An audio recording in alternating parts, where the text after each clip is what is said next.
আসসালামু আলাইকুম ওয়া রাহমাতুল্লাহি ওয়া বারাকাতুহু।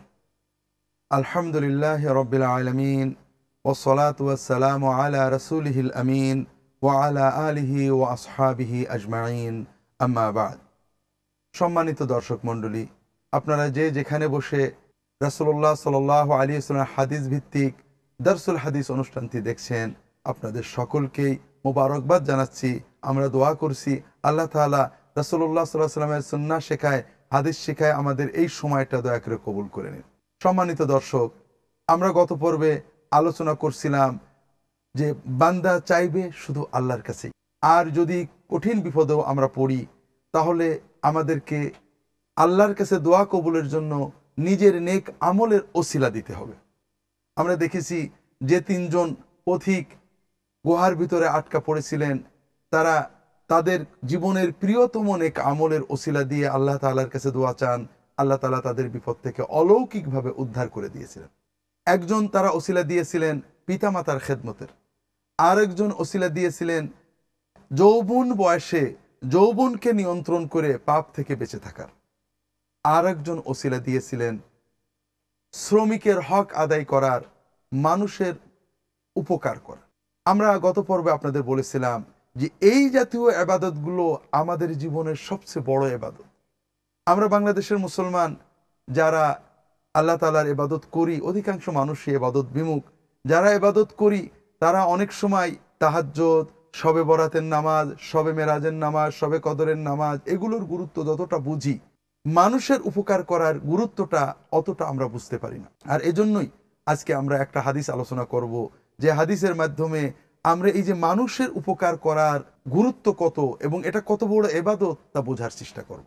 হযরত আব্দুল্লাহ ইবনে ওমর রাদিয়াল্লাহু তাআলা আনহু বলেন, রাসূলুল্লাহ সাল্লাল্লাহু আলাইহি ওয়াসাল্লাম বলেছেন, আহাব্বুন নাসি ইলাল্লাহি আনফাউহুম। আল্লাহ তাআলার কাছে মানুষদের ভিতরে সবচেয়ে প্রিয় মানুষ, আল্লাহ তাআলা সবচেয়ে বেশি ভালোবাসেন ওই মানুষটাকে যে মানুষটা অন্যান্য মানুষের সবচেয়ে বেশি উপকার করে। আহাব্বুন নাসি ইলাল্লাহি আনফাউহুম, যে অন্যান্য মানুষের যত বেশি উপকার করবে, কল্যাণ করবে, বিপদে আপদে সাহায্য করবে, আল্লাহ তাআলা ওই মানুষকে সকল মানুষের ভিতরে সবচেয়ে বেশি ভালোবাসে। ওয়া আহাব্বুল আমালি ইলাল্লাহি সুরুরুন তুদখিলুহু ফি কলবি মুসলিম আও তাকদি আনহু দাইনান আও তাতরুদু আনহু জুআন আও তাকশিফু আনহু কুরবা। আল্লাহ তাআলার কাছে সবচেয়ে প্রিয় নেক আমল, ফরজ আমল তো আমাদের করতেই হবে, ফরজের ভিতরে কোনো তারতম্য করার সুযোগ কারণ নেই। বাকি সকল নেক আমলকে আমাল বলা হয়, নেক আমল, নফল, মুস্তাহাব, গুরুত্বপূর্ণ আমলগুলোকে নেক আমল বলা হয়। আল্লাহ তাআলার কাছে প্রিয়তম নেক আমল হলো যে তুমি কোনো মুসলিমের অন্তরে ব্যথা আছে, সুরুরুন তুদখিলুহু ফি কলবি মুসলিম, তার মনে দুশ্চিন্তা, উৎকণ্ঠা, ব্যথা, ওটা দূর করে তার মনে আনন্দ এনে দেবে। বিপদগ্রস্ত মনে ব্যথা যে কোনোভাবে সান্ত্বনা দিয়ে সাহায্য করে তার মনের ব্যথা দূর করে তাকে তার মনে প্রফুল্লতা, আনন্দ আনবে। দ্বিতীয়ত, আও তাকদি আনহু দাইনান আও তাকশিফু আনহু কুরবা, অথবা সে বিপদগ্রস্ত, তার বিপদটা তুমি দূর করে দেবে, অথবা সে ঋণগ্রস্ত, তাকে ঋণ মুক্ত করে দেবে, তাকে ঋণ মুক্ত হতে সাহায্য করবে। আও তাতরুদু আনহু জুআন, অথবা তার পেটের ক্ষুধা তুমি দূর করে দেবে। অর্থাৎ কারোর ক্ষুধা দূর করা, ক্ষুধিতকে খাবার দেওয়া, অথবা অভাব মুক্ত হতে সাহায্য করা, বিপদগ্রস্তকে বিপদ মুক্ত করা বা মুক্ত হতে সাহায্য করা, কোনো ব্যথিত হৃদয়ের মানুষের অন্তরে আনন্দ ঢুকানো, আনন্দ প্রবেশ করা, সান্ত্বনা দিয়ে বা সাহায্য করে, এটা হলো কোনো ঋণগ্রস্ত মানুষকে ঋণ মুক্ত করা। এগুলো হলো আল্লাহ তাআলার কাছে সব নফল ইবাদতের ভিতরে প্রিয় ইবাদত। আমরা এখানে লক্ষ্য করি, আমরা তাহাজ্জুদ, জিকির, তাসবিহ, তাহলিল এগুলোও নফল ইবাদত, তবে এগুলোর চেয়ে অনেক বেশি আল্লাহর প্রিয় হলো এই জাতীয় ইবাদতগুলো। এটা আমরা এখানে খুব স্পষ্ট রাসূলুল্লাহ সাল্লাল্লাহু আলাইহি ওয়াসাল্লাম বললেন আমাদেরকে। তিনি আরো একটা উদাহরণ দিয়ে এটাকে পরিষ্কার করলেন। তিনি কি বলছেন?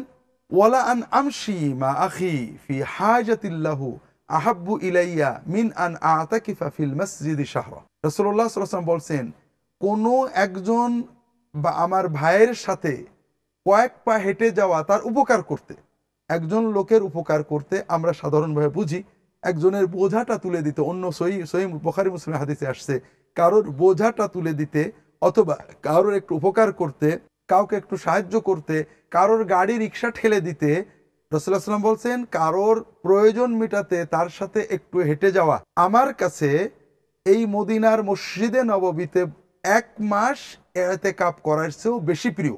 তাহলে আমরা দেখছি রাসূলুল্লাহ সাল্লাল্লাহু আলাইহি ওয়াসাল্লাম আমাদের আরো পরিষ্কার করলেন যে ইতিকাফ অত্যন্ত প্রিয়তম ইবাদত। ইতিকাফে আমরা নামাজ পড়ি, অন্যান্য ইবাদত করি, মসজিদে বসে থাকি। আর সেটা যদি মসজিদে নববীতে হয় তাহলে আরো অনেক বড় ইবাদত। আর রাসূলুল্লাহ সাল্লাল্লাহু আলাইহি ওয়াসাল্লাম আমাদের কি বললেন?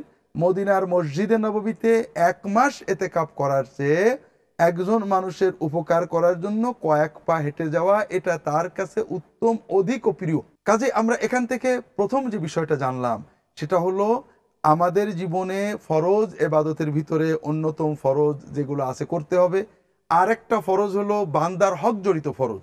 পিতার ফরজ হক আদায় করা, মাতার ফরজ হক আদায় করা, স্ত্রী স্বামীর হকগুলো আদায় করা, পাড়া প্রতিবেশীর হক আদায় করা, ক্রয় বিক্রয়ে হক আদায় করা, যেটা পাওনা ওজনটা সঠিকভাবে দেওয়া, মূল্য সঠিকভাবে দেওয়া, শ্রম ঠিক মতো করা, শ্রমিকের মূল্য ঠিক মতো দেওয়া, এগুলো ফরজ ইবাদত। নামাজ, রোজা, হজ, যাকাতের মতো এগুলো ফরজ ইবাদত। নফল ইবাদতের ভিতরে যেমন তাহাজ্জুদ পড়া, শবে কদর, শবে বরাত ইত্যাদি নামাজ আদায় করা, রোজা রাখা, জিকির তাসবিহ তাহলিল করা, মসজিদে বানানোর জন্য টাকা পয়সা ব্যয় করা, এগুলো নফল ইবাদত। আবার এর পাশাপাশি মানুষের কল্যাণে কর্ম করা, এগুলো নফল ইবাদত। আল্লাহ রাসূল সাল্লাল্লাহু আলাইহি ওয়াসাল্লাম আমাদেরকে এই হাদিসে খুব ভালো করে বোঝালেন যে এই জাতীয় নফল ইবাদতগুলো আল্লাহর কাছে অনেক প্রিয়, অনেক বেশি সওয়াব পাওয়া যায়। এই অর্থে আরো অনেক হাদিস রয়েছে। রাসূলুল্লাহ সাল্লাল্লাহু আলাইহি ওয়াসাল্লাম একটা হাদিসে বলছেন, আস-সাঈ আলাল আরামিলি ওয়াল আইতাম ওয়াল মাসাকিন কাল মুজাহিদি ফি সাবিলিল্লাহ ওয়াস-সাইমিল্লাযী লা ইফতিরু ওয়াল কাইমিল্লাযী লা ইয়াফতিরু। যে ব্যক্তি বিধবা, দরিদ্র, এতিম, অসহায় তাদের কল্যাণের জন্য ছুটে বেড়ান। বিধবা তার শ্বশুর শাশুড়ি দেওর ননদ তাকে স্বামীর ভিটে থেকে তাড়িয়ে দিচ্ছে, অত্যাচার করছে, তার মেয়েটার বিয়ে হতে পারছে না, আপনি তার পাশে দাঁড়িয়েছেন, তার উপার্জনের ব্যবস্থা করে দিয়েছেন, আপনি এতিমের পাশে দাঁড়িয়েছেন, দরিদ্র অসহায়দের দারিদ্র বিমোচনে সাহায্য করেছেন শরীয়ত সম্মত পন্থায়। আল্লাহ রাসূল সাল্লাল্লাহু আলাইহি ওয়াসাল্লাম বলছেন যে ব্যক্তি দরিদ্র, অসহায়, এতিম, বিধবা এদের জন্য এদের কল্যাণে সচেষ্ট থাকে, ওই ব্যক্তি সারা দিন আল্লাহর রাস্তায় জিহাদ করা, সারা রাত তাহাজ্জুদ নামাজ আদায় করা এবং সারা দিন নফল রোজা আদায় করার মতো সমপরিমাণ সওয়াব অর্জন করে। অন্য হাদিসে আরেকটা হাদিস দেখেন, মানুষের মনে আনন্দর কত বড় ইবাদত। আল্লাহ রাসূল সাল্লাল্লাহু আলাইহি ওয়াসাল্লাম অন্য হাদিসে বলছেন, মান আদা মারিদান গুদওয়া সাল্লা আলাইহি ৭০,০০০ মালাকিন হাত্তা ইউমসি ওয়া মান আদা মারিদান মামসা সাল্লা আলাইহি ৭০,০০০ মালাকিন হাত্তা ইউসবিহ। যদি কেউ, ইমাম তিরমিজি হাদিসটা সংকলন করেছেন, অন্যান্য মুহাদ্দিসগণ সংকলন করেছেন এবং হাদিসটা সনদগতভাবে হাসান বা সহিহ।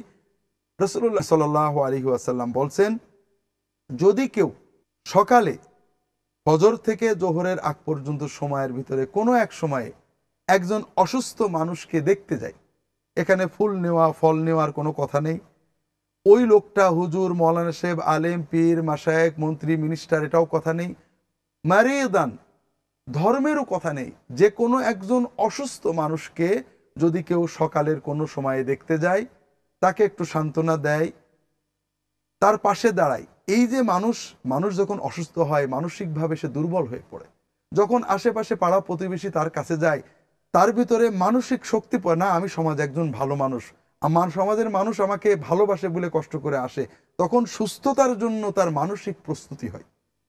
আর এই যে তার পাশে দাঁড়ানো, তার মনে একটু আনন্দ দেওয়া, না আলহামদুলিল্লাহ ইনশাল্লাহ আপনি সুস্থ হয়ে যাবেন, এই যে তার পাশে কয়েক মুহূর্তের জন্য দাঁড়ানো, এর প্রতিফল আল্লাহর কাছে কি?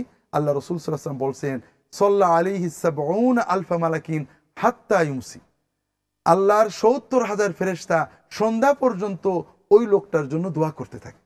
আর যদি কেউ দুপুরের পরে, বিকালে, সন্ধ্যায় এইরকম ভাবে কোনো একজন অসুস্থ মানুষকে দেখতে যায়, পরের দিন সকাল পর্যন্ত আল্লাহর ৭০,০০০ ফেরেশতা তার জন্য দোয়া করতে থাকে।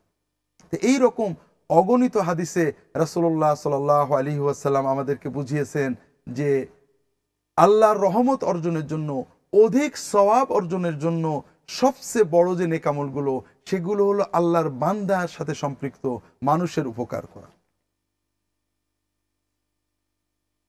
এরপরে আমরা যে হাদিসটা আব্দুল্লাহ ইবনে ওমর রাদিয়াল্লাহু তাআলা আনহুর যে হাদিসটা আমরা আলোচনা করছিলাম, রাসূলুল্লাহ সাল্লাল্লাহু আলাইহি ওয়াসাল্লাম আমাদেরকে বলছেন, ওমান কাযামা গায়যান, রাসূল সাল্লাল্লাহু বললেন যে একজন ভাইয়ের সাথে সাহায্য করতে একটু হেঁটে যাওয়া আমার কাছে মসজিদে নববীতে 1 মাস ইতিকাফ করার চেয়েও প্রিয়। এরপরে তিনি কি বললেন, ওমান কাফা গাযাবাহু সাতারাল্লাহু আওরাতাহু, যে ব্যক্তি তার নিজের ক্রোধ সম্বরণ করতে পারে, আল্লাহ তার দোষ ত্রুটিগুলো গোপন করে রাখেন, তার মর্যাদা রক্ষা করেন। তাহলে এখানে ক্রোধ সম্বরণের একটা বড় দিক রাসূলুল্লাহ সাল্লাল্লাহু আলাইহি ওয়াসাল্লাম বললেন।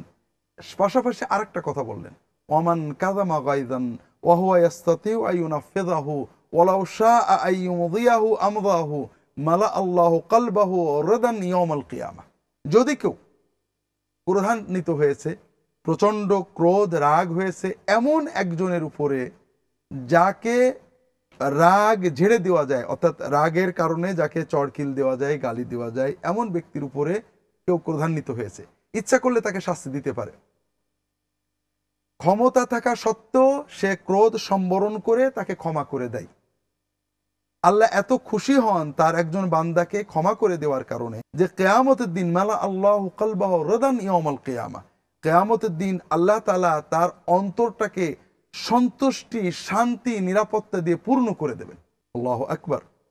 আমরা চিন্তা করি, আমরা যখন কোনো বড়র উপরে ক্রোধান্বিত হই, মন্ত্রী, এমপি, ওসি সাহেব, ডিসি সাহেব, এসপি সাহেব অন্যায় করেছে, আমাদের উপর জুলুম করেছে, কিছুই বলতে পারি না, মাফ করে দিই। এই মাপের মূল্য খুবই কম আল্লাহ তাআলার কাছে। কিন্তু এমন একজন ব্যক্তির উপর আমার রাগ হয়েছে, আমার শ্রমিক, আমার কর্মচারী, আমার স্ত্রী, আমার ছেলে মেয়ে, আমার স্বামী, যাকে আমি রাগের মাথায় অনেক কিছু বলতে পারি, করতে পারি, কিন্তু আমি তাকে ক্ষমা করে দিলাম, ক্রোধটাকে সম্বরণ করে তাকে ক্ষমা করে দিলাম। আল্লাহ এত খুশি হলেন যে আমি তো আল্লাহর বান্দা, আমি প্রতিদিন কত অন্যায় করছি, আল্লাহ আমাকে ক্ষমা করে দিচ্ছেন। না আমার বাতাস বন্ধ করেছেন তিনি, না আমার পানি বন্ধ করেছেন, প্রতিটি মুহূর্তে তার নিয়ামতের ভিতরে ডুবে আছি আর অন্যায় করছি। আল্লাহর আরেক বান্দা আমার কাছে অন্যায় করেছেন, আমার টাকা নষ্ট করেছেন, গালি দিয়েছেন, জামা ছিঁড়ে দিয়েছেন, গুঁতো মেরেছেন, গাড়ি ভেঙে দিয়েছেন, অন্যায় করেছেন। যদি বড় কেউ করতো আমি চুপ করে যেতাম, আমি তাকে শাস্তি দিতে পারি, কাজে রেগে তাকে মার দিলাম, চট দিলাম, কিল দিলাম, গালি দিলাম, আমার ক্ষমতা ছিল, কিন্তু আল্লাহর বান্দা হিসেবে আমি তাকে মাফ করে দিলাম। আল্লাহ এত খুশি হলেন যে কিয়ামতের কঠিন দিনে, যেদিন সবাই উৎকণ্ঠিত থাকবে, সবাই দুশ্চিন্তাগ্রস্ত থাকবে, সেই দিন আল্লাহ তাআলা ওই ব্যক্তির অন্তরকে তৃপ্তি এবং সন্তুষ্টি দিয়ে, খুশি দিয়ে পূর্ণ করে দেবে। এই যে মানুষের ক্রোধ সম্বরণ করে ক্ষমা করা, কোরআন কারিমে কিন্তু বারবার এটা বলা হয়েছে। আল্লাহ সূরা শুরার ভিতরে মুমিনদের বৈশিষ্ট্য বর্ণনা করেছেন, ওয়া ইযা মা গাযিবু হুম ইয়াগফিরুন। মুমিনদের বড় বৈশিষ্ট্য যে রাগ হলেই মাফ করে। আল্লাহু আকবার। আমাদের রাগ হলেই সব ভুলে যাই, ঠান্ডা মাথায় মাফ করি, আর আল্লাহ তাআলা কোরআনে বলছেন যে রাগ হলেই মাফ করে। অন্য আয়াতে সূরা আলে ইমরানে আল্লাহ তাআলা আমাদেরকে বলছেন, ওয়াসারিউ ইলা মাগফিরাতিম মির রাব্বিকুম ওয়া জান্নাতিন আরদুহাস সামাওয়াতু ওয়াল আরদু উইদ্দাত লিল মুত্তাকিন। তোমরা দ্রুত ধাবিত হও, পাল্লা দিয়ে এগোও সেই জান্নাতের জন্য, যে জান্নাতের প্রশস্ততায় এই মহাবিশ্বর চেয়ে বড়, আসমান জমিনের চেয়ে বড়। এই জান্নাতকে বানানো হয়েছে মুত্তাকিদের জন্য। মুত্তাকি কারা? আমরা স্বাভাবিকভাবে বুঝি মুত্তাকি যার পাগড়িটা সুন্দর, জুব্বাটা সুন্দর ইত্যাদি। পাগড়ি, জুব্বা ইত্যাদিগুলো আমাদের নফল ইবাদত, এগুলো ভালো, কিন্তু এগুলো তাকওয়া নয়। তাকওয়া হলো হারাম বর্জন করা, ফরজ ওয়াজিব পালন করা। আর এই আল্লাহ কোরআনের এই আয়াতে এই যে মুত্তাকিদের জন্য জান্নাত বানিয়েছেন তাদের বড় সুন্দর বর্ণনা দিয়েছেন। আল্লাহ বলছেন ওই মুত্তাকিরা আল্লাযীনা ইউনফিকুনা ফিস সাররা'i ওয়াদ দাররা, যারা সচ্ছলতা অসচ্ছলতা, সম্পদ এবং দারিদ্র উভয় অবস্থায় ব্যয় করে। দেখেন এখানে আল্লাহ বলেননি কোথায় ব্যয় করে, কি ব্যয় করে। কোরআন কারিমে আল্লাহ বারবার আমাদেরকে ব্যয় করতে বলেছেন, বিভিন্ন জায়গায় ব্যয়ের খাত বলেছেন। পিতামাতা, স্ত্রী, সন্তান, আত্মীয় স্বজন, দরিদ্র, বিধবা, এতিম মানুষের কল্যাণে ব্যয় করে। আমরা অনেক সময় চিন্তা করি যে টাকা পয়সা নেই, সংসার চলে না, কি ব্যয় করব, কি মসজিদে দেব, কি এতিমের দেব, গরিবের দেব। এই ধরনের যারা করেন তারা টাকা হলেও দিতে পারেন না। মুমিনের প্রকৃতি হলো যা আছে তার থেকে কিছু দেওয়া। 2 টাকা থাকলে 1 টাকা, 20 টাকা থাকলে 5 টাকা, 10 টাকা, এইভাবে আমার সংসারের খরচ সচ্ছলতা হয়তো জীবনে আর আসবে না, তাই বলে কি আমি আল্লাহর পথে ব্যয় করার এই নিয়ামত থেকে মাহরুম হয়ে যাব? এটা হতে পারে না। তাই যাদের জন্য জান্নাত বানানো হয়েছে তাদের প্রথম বৈশিষ্ট্য ইনফিকুনা ফিস সাররা'i ওয়াদ দাররা। সচ্ছলতা অসচ্ছলতা, সম্পদ দারিদ্র উভয় অবস্থাতেই তারা ব্যয় করে। মাকে দেয়, আব্বাকে দেয়, গরিবকে দেয়, বিধবাকে দেয়, এতিমকে দেয়, সমাজের কল্যাণে ব্যয় করার চেষ্টা করে। ওয়াল কাযিমিন আল গায়দা ওয়াল আফিনা আনিন নাস ওয়াল্লাহু ইউহিব্বুল মুহসিনিন। তাদের দ্বিতীয় কোয়ালিটি হলো, দ্বিতীয় গুণ হলো যে তারা ক্রোধ সম্বরণ করে, তারা ক্রোধকে নিয়ন্ত্রণ করে, ক্রোধকে গিলে ফেলে। কাযিমিন আল গায়দ। আমরা আসলে সবসময় রাগ হলে রিঅ্যাক্টিভ হয়ে যায়, অর্থাৎ রাগ আমাদেরকে যেদিক নিয়ে যায় ওই দিকে যায়। একজন গালি দেয় আমরাও গালি দেয়, একজন রাগ করে আমরাও রাগ করি। আর মোমেনের পরিচয় হলো না, সে রাগের সময় নিয়ন্ত্রণ হারাবে না।